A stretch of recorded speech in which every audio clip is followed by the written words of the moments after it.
প্রথমে দহিবে পাতক সয় করাবে মহাপুণ্য অদ্ভুদয় করাবে বিষয় তবীর কতি উপজাইবে কৃষ্ণ তো প্রেম ভকতি উপজাইবে আদি বৈষ্ণবী জ্ঞান মায়াক দহিয়া করিবে নির্জান তেন্তে পূর্ণানন্দ কৃপাময় হরি ওই বন্ধ তেন্তে এরে করি তেতিয়া হে নামৰ জুইকুৰা আন কাটিব আৰু ভগৱন্ত কৃষ্ণই তেওঁৰ লগত সেই ভকত বান্ধৱক একাত্ম কৰি ল'ব। প্ৰথমে নামে সাধু কাৰ্য সাধিবে দেখা প্ৰথমে দহিব পাপ পাতকচয় প্ৰথমে পাপ দূৰ কৰিব কৰাইবে মহাপুণ্য অদ্ভুদয় অক্ষয় পুণ্য লাভ কৰিব পাৰিব কৰাইবে বিষয়ত বিৰকতি দ্বিতীয়তে বিষয়ত বিৰকতি হ'ব উপজাইবে কৃষ্ণত সপ্ৰেম ভকতি উপজাইবে আদি বৈষ্ণৱী জ্ঞান মায়াক দহিয়া কৰিব নিৰ্যান তেন্তে পূৰ্ণানন্দ কৃপাময় হৰি ধৈবন্ত তেন্তে এৰে কৰি দেৱৰ দুৰ্লভ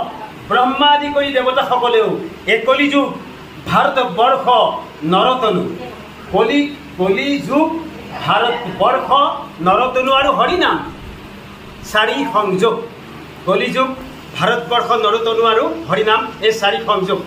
ইয়াত ব্ৰহ্মাধিকাৰী দেৱতাসকলেও জন্ম লাভ কৰিব বিচাৰে কিয়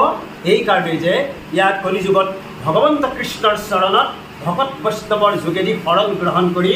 একশৰণ হৰিনাম হৰি অচলা সপ্ৰেম ভক্তিৰে এই মায়া শৰীৰটোক বিনাশ ঘটাই সুকুনিমা ব্ৰহ্মণেৰী এটি চিৰটো বাহিৰ কৰি অক্ষয় ভক্তি পুণ্যৰ যোগেদি বৈকুণ্ঠ ধামে মহাপ্ৰয়াণ কৰিব পাৰে। সেইবাবেই ব্ৰহ্মাদি কৰি দেৱতাসকলেও বাঞ্ছা কৰে আৰু আপোনাৰ সব আজি ইয়াত উপবিষ্ট হৈছে অক্ষয় পুণ্য ভক্তি লাভৰ বাবে। গৃহস্থৰ যিমান অক্ষয় পুণ্য ভক্তি হৈছে আপোনাৰ খবৰত যিমানেই অক্ষয় পুণ্য ভক্তি উদয় হৈছে এই অক্ষয় পুণ্য ভক্তিৰ যোগেদি আমাৰ ভক্তি লাভ হ'ব নিশ্চয়। আৰু এইকাৰণে গুৰুজনে আমাক এই দিশ এই মাৰ্গ আমাক প্ৰদান কৰিছে। দেশত আমাৰ ভাগৱত সামৰণিলৈ আহিছে নিশ্চয় কৃষ্ণ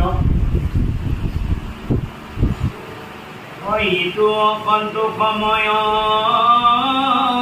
যতে কবি কয় তাকলা